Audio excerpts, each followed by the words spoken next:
Welcome to the deep dive. If you're wading through pediatric revisions, maybe for the MSRA, every minute counts. Absolutely. Time is definitely precious. So today, we're getting straight into a really high-yield topic, Wilms tumor. Good choice. It comes up a fair bit. Our mission, really, is just to pull out the absolute must-knows from our notes, give you a clear path for revision. Yeah. We'll cover, the definition, causes, right through to complications. Exactly. Medical topics can feel like a mountain of information sometimes. Totally. So we're aiming to break Wilms tumor down, make it clear, structured, and hopefully help it stick in your mind. Okay, great. So let's start right at the beginning.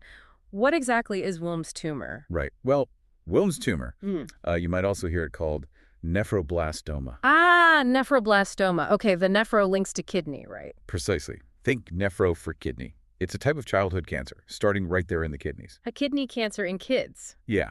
It happens when certain kidney cells, they don't develop quite right during fetal life. Okay, something goes wrong early on. And instead of maturing normally, they form these solid tumors, usually just in one kidney, but sometimes it can affect both. And it's common. You said it's one of the more common ones. Relatively speaking, for childhood cancers, yes.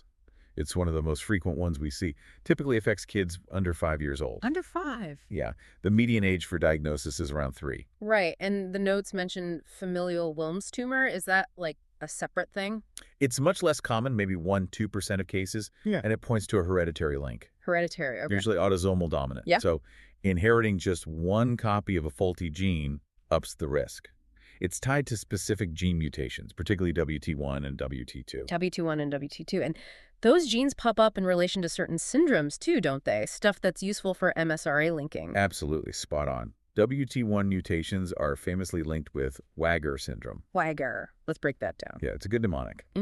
Wilms tumor, Aniridia that's missing the iris in the eye, genitourinary problems, and R, intellectual retardation, or intellectual disability, as we'd say now. Got it. WAGR and Beckwith-Wiedemann. Yes, Beckwith-Wiedemann syndrome, that's an overgrowth condition, also has a strong association. Seeing those syndromes should definitely make you think about Wilms's risk. Okay, so we know what it is and some key associations. What about the why? What actually causes it to start? Well, the exact trigger isn't perfectly understood. That's often true for childhood cancers. Right. But the main theory revolves around genetic mutations happening very early during fetal development. Basically, some kidney precursor cells just don't get the signal to stop growing and differentiate properly. So they hang around and cause trouble after birth. Kind of, yeah. They retain this ability to proliferate. And those syndromes like WAGR and Beckwith-Wiedemann, they fit into that early genetic glitch idea. Exactly. The genes involved in those syndromes play roles in development, so mutations there make these kinds of errors more likely. Denys-Drash syndrome is another one to keep in mind here, too. Okay, so genetic factors are key. Let's focus on the specific risk factors a bit more clearly. Sure.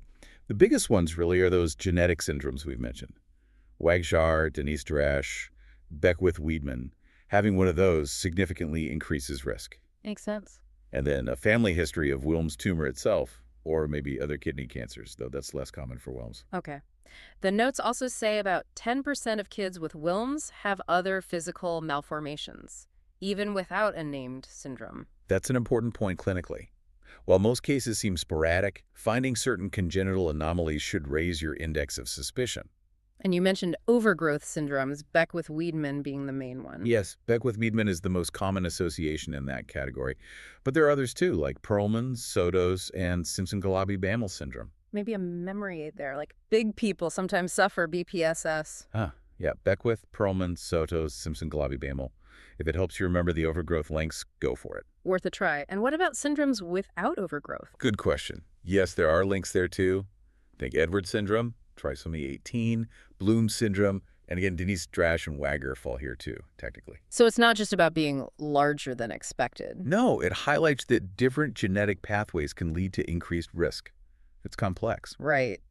Okay, let's get down to the nitty-gritty. What's happening at the cellular level, the pathophysiology?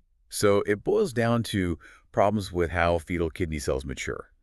Those genetic mutations we talked about are key, especially in the WT1 gene. WT1 on chromosome 11, wasn't it? That's the one. WT1 is crucial for normal kidney and gonad development. Think Wilms tumor 1.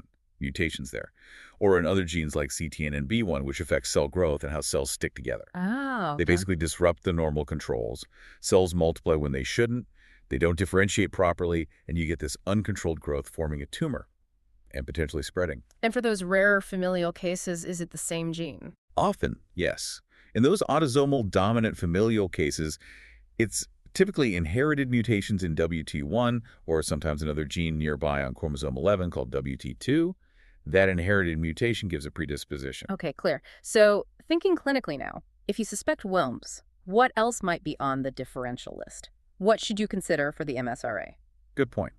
When you see a child with a kidney mass, you need to think broader initially. Key things to rule out would be congenital mesoblastic nephroma. Mesoblastic nephroma, more common in really young infants. Exactly, often newborns. Then there's clear cell sarcoma of the kidney, less common, but nastier, more aggressive. Right.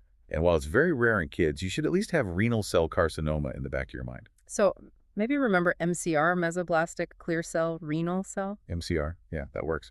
The main kidney tumor differentials in this age group, imaging and, crucially, biopsy, will help sort them out. Okay. Well, zooming out again. Epidemiology, how common is this, particularly here in the UK? So in the UK context, it's a significant childhood cancer.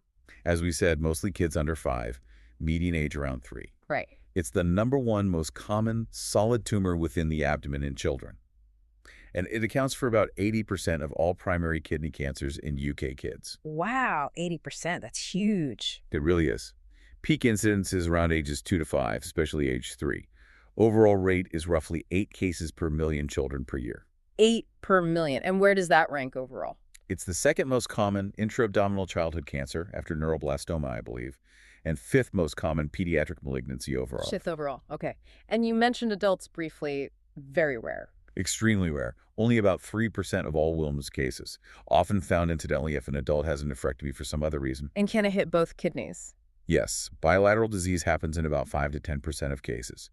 That can be synchronous, both affected at diagnosis, or metachronous, where it develops in the second kidney later on. Okay, so we know the background.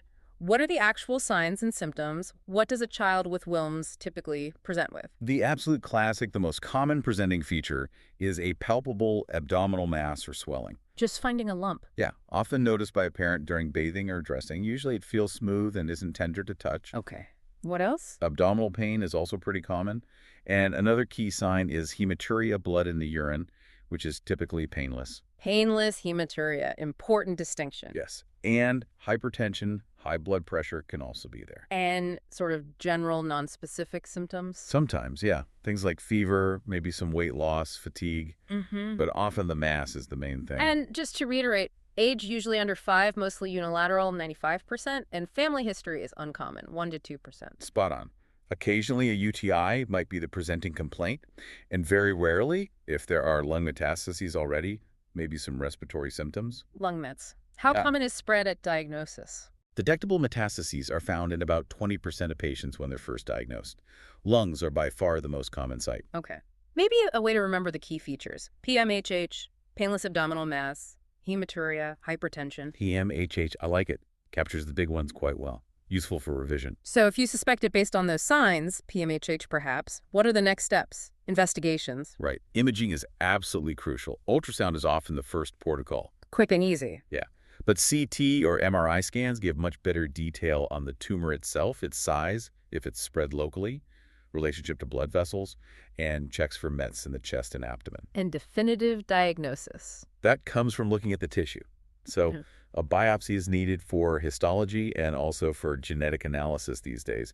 Usually this is done as part of the main surgery to remove the tumor rather than a separate needle biopsy beforehand. Okay. Avoids potential tumor seeding from a needle biopsy. Exactly. That's the concern. We try to avoid things like transcutaneous biopsies for that reason. Got it. And the notes lay out the staging clearly. Can we quickly run through those stages? Important for treatment and prognosis. Definitely. Staging is key. Yeah. Stage 1, tumor is limited to the kidney and completely removed surgically. Just the kidney, all out. Right. Stage 2, tumor has gone slightly beyond the kidney, maybe into nearby vessels or fat, but it's still completely removed surgically. No residual tumor left behind. Still completely out, but a bit more local spread. Correct. Stage 3, there's residual tumor left in the abdomen after surgery. This could be because it spread to lymph nodes, spilled during surgery, or couldn't be fully removed. So incomplete removal. Essentially, yes. Okay. Or spread within the abdomen. Stage 4. This means hematogenous metastases spread through the bloodstream to distant sites. Think lungs, liver, bone, brain. Maybe remember stage 4 for far away. Stage 4, far away, okay. And finally, stage V. This specifically refers to bilateral kidney involvement at the time of diagnosis. Both kidneys have tumors. Okay, that's clear. And what's the absolute red flag for urgent referral? Any child found to have an unexplained, palpable abdominal mass needs urgent assessment.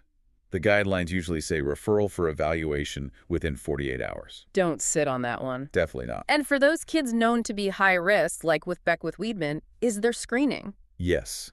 For high-risk children, regular screening with renal ultrasound is recommended. Typically every 3-4 months, often until about age 5 to 7. Helps catch things early. What about basic bloods and urine? They're part of the workup. Full blood count, kidney function tests, U&Es, checking electrolytes, and a urinalysis for blood or signs of infection. Supportive but not diagnostic on their own. Okay, so diagnosis made, staging complete.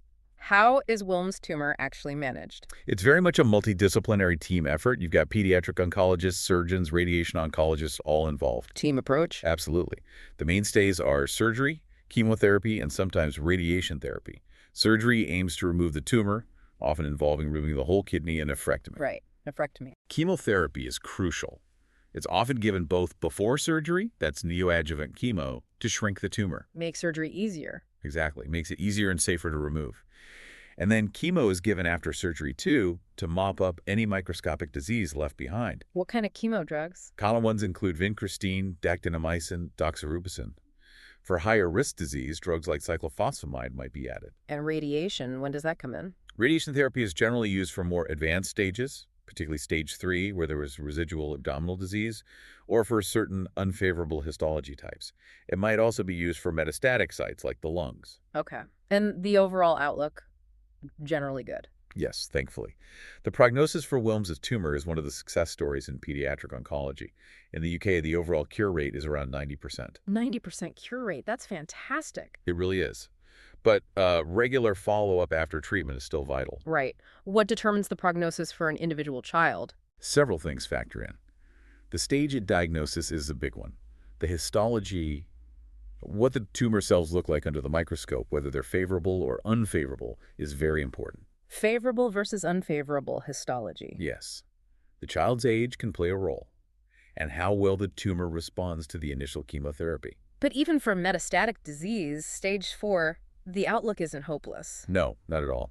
Even with metastatic disease, cure rates can still be over 75%, which is remarkable. That's incredible progress, but there's a downside long-term, isn't there? That risk of second cancers? That's a really important point for long-term survivorship care. Yes, survivors of Wilms' tumor do have an increased risk of developing a second different cancer later in life. What kinds of cancers? Things like bone and soft tissue, sarcomas, breast cancer, lymphoma, gastrointestinal cancers, melanoma, even acute leukemias have been reported at higher rates. So that long-term follow-up isn't just for recurrence, but for these late effects too. Precisely. Monitoring for recurrence and managing potential late effects, including that second cancer risk, is crucial. Okay. And lastly, what about complications, either from the tumor itself or the treatment? Well, the tumor itself can rarely rupture, which can cause bleeding and spill tumor cells into the abdomen, or it could just bleed internally. And of course, metastasis is a major complication. Tumor rupture, bleeding, spread. Yep. And then treatment brings its own potential issues. Risk of infection during chemo, side effects from the drugs affecting blood counts, nausea, hair loss, potential long-term effects on heart or hearing, depending on the drugs used. And surgery, especially nephrectomy, can impact overall kidney function long-term, although most people do fine with one kidney. So lots to monitor. Absolutely. Careful monitoring and management by the team helps minimize these complications and really aims for the best possible long-term health for the child. Okay, great. So let's try to quickly summarize the absolute key points for MSRA revision. Wilms' tumor, also called nephroblastoma. Yep, common childhood kidney cancer, usually under 5, peak age 3. Key sign. Palpable abdominal mass, often painless. Remember PMATH, painless abdominal mass, hematuria, hypertension. Good one. Think about those genetic syndrome links to WAGR, Beckwith-Wiedemann, Denys-Drash. They increase risk. Investigations involve imaging, ultrasound, CT, MRI, and then histology usually from surgical removal, not needle biopsy. Staging is vital. IV guides treatment. Stage V is bilateral. Management is multidisciplinary. Surgery, often nephrectomy. Chemotherapy, before and after surgery usually. Sometimes radiation for higher stage histology. And the prognosis is generally excellent, around 90% cure rate overall in the UK. But remember, long-term follow-up is crucial for recurrence and late effects, including that increased risk of second cancers. You've got it. Early suspicion, rapid referral for abdominal masses, that team approach, it all contributes to the high success rates. Fantastic. Well, hopefully this deep dive has clarified Wilms tumor for your pediatric revision. If you're looking for more MSRA resources, definitely check out PassMSRA.com. And freemsra.com as well. Lots of great free content there, too. Absolutely. Thanks so much for joining us today to break down Wilms tumor. My pleasure. Good luck with the revision, everyone. And we'll catch you next time on the deep dive.